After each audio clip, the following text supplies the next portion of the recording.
For example, one type of spectroscopy that is not a transmission-based spectroscopy is a reflection-based spectroscopy.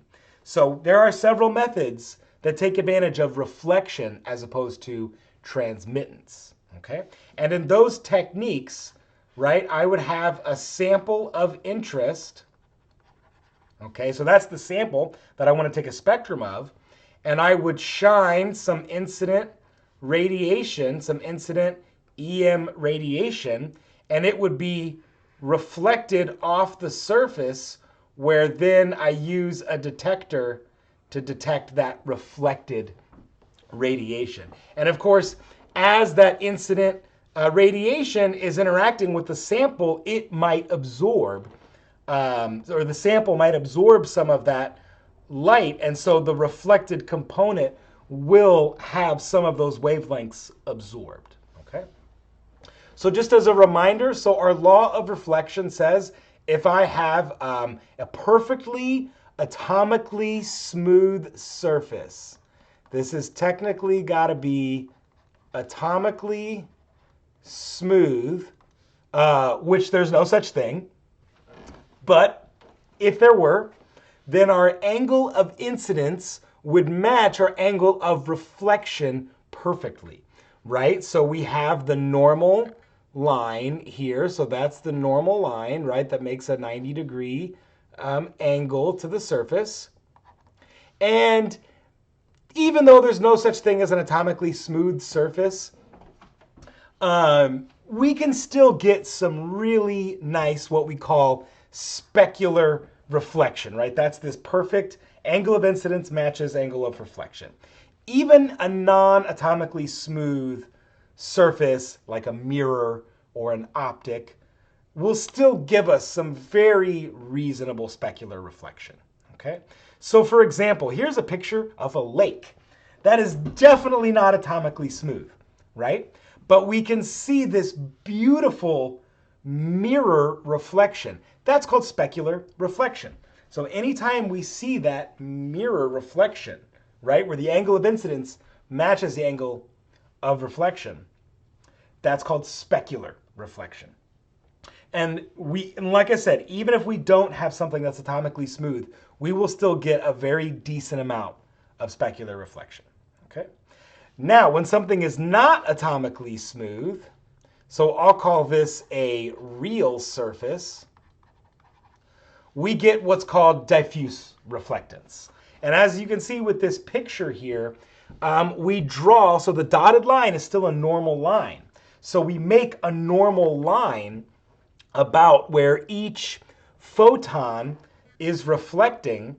And so within each one of those, we will have a specularly reflected component. However, because the surface is rough, right, and none of those leaving incident reflecting, none of those leaving photons will have the same angles as each other, then we don't get a mirrored reflection, okay? So no mirrored effect. So what that means is with this lake picture, as the wind picks up in the day, as the water becomes more choppy, we're not going to have that beautiful specularly reflected light coming off the surface. It's going to be diffusely reflected. And the diffusely reflected light will just look like a normal lake surface, okay? And so if you've ever looked at a roughed mirror, or like an older mirror that might not be as smooth as it used to, you will note that there is still some specular reflection going on. But there is a degradation of quality of the mirror image, and that's due to the diffusely reflected components, okay? All right, so moving on. So refraction, we haven't gotten to talk about this a whole lot, and this is really important for spectroscopy, right? Because as you note from this picture right here, our beam might be transmitting through one type of medium, perhaps air, then it transmits through another type of medium, maybe water, or first of all, glass, right? The glass surface of the cuvette, then the water, then the other glass surface of the cuvette, then back to air, okay? So all of those have different angles, or excuse me, different indices of reflection. That's what these ends are, okay? And so what that means is in spectroscopy, it can be quite chaotic as our beam is transmitting through several different media. And I'll talk about how we overcome that momentarily. But there's two important things to note. The critical angle and the total internal reflection angle. So the critical angle is this really cool optical illusion where a beam of light coming through, let's say water, is reflected at the surface and doesn't make it out. So what that would appear if, let's say, I had an object down here, right? And we'll put a detector up here, maybe an eyeball, and perhaps I had an actual object. I don't know, I'm just gonna draw like a rock or something. Like, suppose I had some kind of random, rock or whatever, a precipitate in there. If I was looking at this critical angle, it would appear that it was not there, right? The light coming off of that surface does not make it out of the medium, and it would appear as if the object were not present. So that's what's called an optical illusion. Okay? And similarly, the total internal reflection would give us a similar effect. And what's really special about the total internal reflection is our angle of incidence matches our angle of reflection. Okay? So this will be really important as we look at other types of spectroscopy where we can actually bounce a beam of light through a total internal reflection just straight through a medium, right? So without letting it pass up and out into the air, where we can literally bounce a beam of light right through one medium through its total internal reflection angle, okay? And the advantage of this, it gives us a long path length, right? So if we think about it, our Beer's law says epsilon times concentration times path length. And if you had either a low sample concentration or a poorly absorbing sample, your absorbance would be quite low.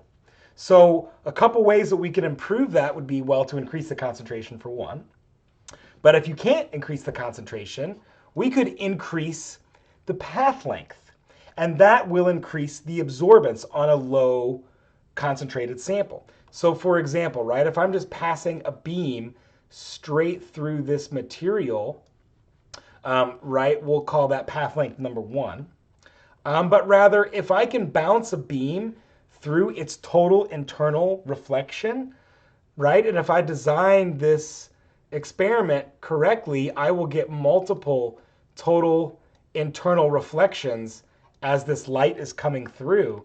And so this means L2 will be greater than L1, and I will improve my absorbance or my sensitivity to the material that I'm trying to take a spectrum of, okay? So moving on.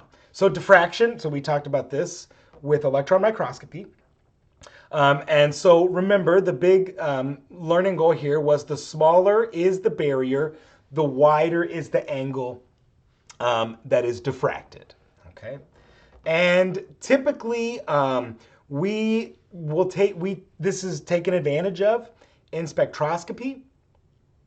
But generally, this is done in spectroscopy to provide a focus, right? So we use a special opening size, okay, to provide, let's say, some more focus to our beam.